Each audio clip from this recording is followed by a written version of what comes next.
ইবাদতের স্বাদ নষ্ট হয়ে যায় চোখের জুনার কারণে। কিসের কারণে? আমি আপনাদেরকে আল্লাহর উপরে ভরসা করে বলছি, যদি কেউ ইবাদতের স্বাদ পান না এই অভিযোগ করেন, আপনি টানা 10 দিন 20 দিন এই চোখ দিয়ে হারাম কোনো পর্ণার দিকে তাকাবেন না, কোনো মিউজিক কোনো গান শুনবেন না, মোবাইলেও না, মোবাইলের বাইরেও না, টেলিভিশনেও না, কোনো দিকেই না। রাস্তা চলবেন, নিজেকে নিয়ন্ত্রণ করবেন, নজর পড়ে গেছে সাথে সাথে নিজেকে শাসন করবেন, ভৎসনা করবেন, আল্লাহর কাছে মাপ চাইবেন, এরপরে আরো সাবধান হয়ে চলবেন। এইভাবে 10-15 দিন যদি চোখের জানা থেকে আপনাকে বাঁচাতে পারেন নিজেকে, ইনশাআল্লাহ আপনি ইবাদতের স্বাদ পাবেন। আপনি রুকু করলে সিজদা করলে আর উঠতে মনে চাবে না। ভাইরে, আজ আমাদের কাছে নামাজটা বোঝা হয়ে গেছে, আমরা নামাজটা পড়ি একটা বোঝা, পড়ে শেষ করতে পারলে বাঁচি। সাহাবায়ে কেরাম, এমনকি আমাদের প্রিয় নবী করিম সাল্লাল্লাহু আলাইহি ওয়াসাল্লাম কিভাবে নামাজ পড়তেন জানেন? আম্মা আয়েশা বলেন, তিনি যখন রাতের জন্য নামাজ পড়তেন, লা তাসআল আন হুসনিহিন্না ওয়া তুলিহিন্না, নবীজির রাতের নামাজের কি সৌন্দর্য ছিল, আর বলো না। যখন তিনি দাঁড়িয়ে কিরাত পড়তে থাকতেন, এত লম্বা সময় পড়তেন, আমরা মনে করতাম হায়রে রুকুতে আর যাবেন না মনে হয়। রুকুতে যাওয়ার পর সুবহান রাব্বিয়াল আযীম, আল্লাহর পবিত্রতা বর্ণনা করছেন, মালিকের সামনে নিবেদন করছেন তাসবিহ। এত বেশি ভালো লাগা কাজ করতো, নবীজি রুকু থেকে আর উঠতেন না। আমাদের আয়েশা বলেন, মনে হতো তিনি আর উঠবেন না, মাথা তুলবেন না। ভয় হতো যে হায়রে এত সময় ধরে তিনি রুকুতে আছেন, কষ্ট হয়ে যাচ্ছে, মাথাটা কেন তুলছেন না। এরপর যখন মাথা তুলতেন, এত সময় ধরে দাঁড়িয়ে আল্লাহর প্রশংসা করতেন, হামদান কাসীরান তাইয়িবান মুবারাকান ফি রব্বানা ওয়ালাকাল হামদ। এত সময় নিয়ে বলতেন, মনে হয় যে আর সিজদা যাবে না। আবার সিজদা গেলে একই অবস্থা। সবচেয়ে মজার জায়গায় সিজদা, আমার মালিককে আমি সিজদা করছি, এই সিজদার বিনিময়ে দুনিয়া এবং দুনিয়ার মধ্যে যা কিছু আছে সবকিছুর চাইতে উত্তম হবে, মালিকের সবচেয়ে নৈকট্য অর্জন হবে। আকরাবু মা ইয়াকুনুল আবদু মির রাব্বিহি ওয়া হুয়া সাজিদ, বান্দা আল্লাহর সবচেয়ে কাছে যেতে পারে যখন সে সিজদায় চলে যায়। প্রধানমন্ত্রীর খুব কাছে যেতে পারলে, প্রেসিডেন্টের খুব কাছে যেতে পারলে আমাদের গর্ব হয়। দুনিয়ার প্রধানমন্ত্রী, দুনিয়ার প্রেসিডেন্ট, দুনিয়ার রাজা, দুনিয়ার সমস্ত মানুষের মালিক যিনি, বাদশাহ যিনি, রব যিনি, সবাই যার গোলাম সৃষ্টি, সেই মালিকের সবচেয়ে কাছে যেতে পারে মানুষ যখন সিজদায় চলে যায়। আপনি যদি মনে করেন আমি সিজদায় আছি, আমার রবের সবচেয়ে কাছে আছি, একবারে সামনাসামনি রবকে পেয়ে আমি নিবেদন করছি সুবহান রাব্বিয়াল আলা, ও আমার মহান প্রভু মালিক, আপনি পবিত্র, আপনার পবিত্রতা আমি বর্ণনা করছি, ভালো লাগা কাজ করবে। নবীজি সাল্লাল্লাহু আলাইহি ওয়াসাল্লাম লম্বা সময় সিজদা করতেন, উঠতে চাইতেন না। আর আমাদের অবস্থা হলো নামাজ তাড়াতাড়ি করে শেষ করতে পারলে বাঁচি। নামাজের পরে যদি বৃষ্টি হয় তো মসজিদের দুয়ারে এসে সবাই এমন ভাবে একত্র হয়, মনে হয় জেলখানায় আছে, বাইরে হওয়ার জন্য সবাই পাগল হয়ে গেছে।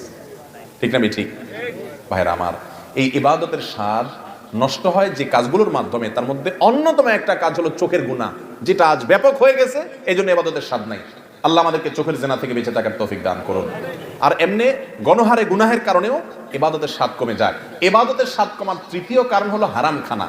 আজকাল খাবারের মধ্যে এত ভেজাল, আল্লাহ মাফ করুক, ইমাম সাহেব বেচারা যে বেতনটা পায়, ওয়াজ করে হুজুর যে হাদিয়া পায়, ওই হাদিয়াও দেখা গেল যে যেসব মানুষ দিছে টিছে, সুদখোর, ঘুষখোর, টিনচোর, গমচোর, ডাকাত, রাহাজানি করেন না, আইল ঠেলা মানুষ, 2 নম্বরে ইনকাম করা মানুষ, চাঁদাবাজ, মাস্তান, এক একজনের ইনকামে এক এক ভেজাল। আবার কেউ আছে এগুলো কিছু করেন, আপনারা খুব হাসতেছেন মনে মনে, হুজুর সব বাঁশ দিয়ে ফেলতেছে। আপনি নিজেও যে বাঁশ খাওয়ার লোক, আপনি বোনের হক দেন নাই, ফুফুর হক দেন নাই বাপের সম্পত্তিতে, তাহলে আপনিও হারামখোর, আমিও হারামখোর হয়ে যাব যদি এই কাজ করি। ঠিক না? আমি ঠিক। এই হারাম খাওয়ার কারণে ইবাদতের স্বাদ পাওয়া যায় না। 3টা জিনিস বললাম, চোখের জেনা থেকে বাঁচা, সকল গুনাহ থেকে বাঁচার চেষ্টাটা করতে থাকা, আর বিশেষভাবে আমি যা খাবো উপার্জন করব এটা যেন হারাম না হয়, এই দিকটা চেষ্টা করা। এই 3টা কাজ করেন, আল্লাহর কসম ইবাদতের স্বাদ এমন পাবেন, আপনাকে ইবাদত থেকে গুলি করে কেউ সরাতে পারবে না। ভাইরে, সালাহাতু সঙ্গে বুদি দিল খারাস, আজমুদে এক জামানা খাকে বাস। অনেক কিছু স্বাদ পেয়েছেন জীবনে, অনেক কিছুর স্বাদ।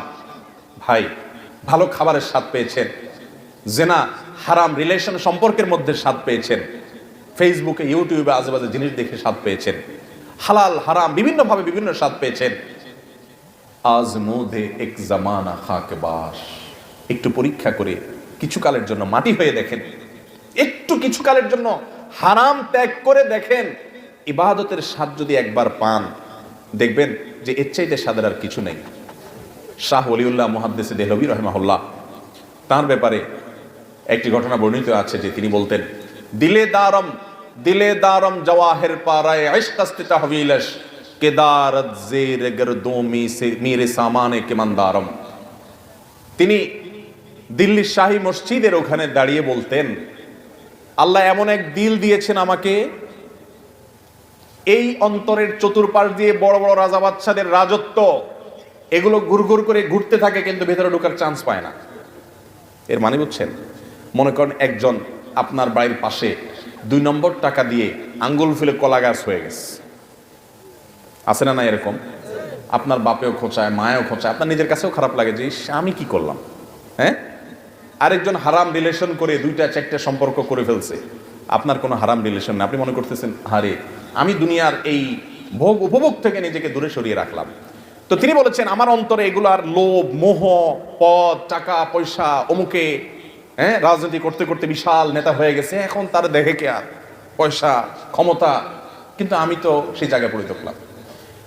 মনের মধ্যে এগুলো ঢুকতে চেষ্টা করে, এগুলার বড়ত্ব মনের ভিতরে ঢুকলে তখন আস্তে আস্তে সেগুলো করতে মনে চায়। তো তিনি বলেছেন এগুলো সব আমার মনের চতুর্পাশ দিয়ে ঢুকে কিন্তু ঢুকতে পারে না, কারণ কেদারত জের গর্দুমি রেসামানে কামান ধারম। ও দুনিয়ার রাজা বাদশারা, ও মোগল সম্রাটেরা, আমি যে অন্তর রাখি এই অন্তরে আল্লাহর ইবাদত করে যেই পরিমাণ নিজেকে ধনী মনে হয়, তোমাদের কাছে যত কিছু আছে এগুলো সব আমার কাছে তুচ্ছ মনে হয়, এগুলোর কোনো মূল্য আমার কাছে নাই, তোমরা এগুলোকে অনেক বড় কিছু মনে করতে পারো। মুসলমানের নজর হবে সেরকম, এগুলো কল্পকাহিনী মনে হবে। এক সময় আল্লাহর নেককার বান্দারা পৃথিবীতে যারা ছিলেন তাদের কাছে এগুলোই মনে হতো। সাহাবা একরাম বড় বড় সম্রাটদের মাথার উপরের মুকুট স্বর্ণ দিয়ে তৈরি মসজিদে নববীর সামনে এনে রাখা হয়েছে। ইবাদতের স্বাদ পাওয়ার আগে, ইসলাম গ্রহণ করার আগে যারা একটু ওটের পানি পান করানোকে কেন্দ্র করে শতাব্দীকে শতাব্দী যুগ যুগ ধরে যুদ্ধ করে বেড়াতো, তুচ্ছ জিনিসের জন্য লড়াই করত, সেই মানুষগুলো ওই মুকুটকে, সম্রাটের সেই সোনাখচিত মুকুটকে পাও দিয়া উষ্ঠা মারে লাথি মারতে মারতে চলে যায়। এগুলো তাদের অন্তরে প্রবেশ করতে পারে না, এগুলো তাদেরকে কোনো অবস্থাতে দুর্বল করতে পারে না। ও ভাই, ইবাদতের স্বাদ যদি একবার পেয়ে যান, আল্লাহর কসম পৃথিবীর সব কিছু আপনার কাছে তুচ্ছ হবে, সততা, নীতি, আদর্শ আপনার কাছে বড় হবে। আল্লাহ আমাদেরকে ইবাদতের স্বাদ পাওয়ার তৌফিক দান করুন। তাহলে 3 কাজ করতে হবে: চোখের জিনা থেকে বাঁচতে হবে, সকল গুনাহ থেকে বাঁচার বিশেষ চেষ্টা থাকতে হবে, আর হারাম খানা থেকে বাঁচার চেষ্টা করতে হবে। আল্লাহ আমাদের তৌফিক দান করুন।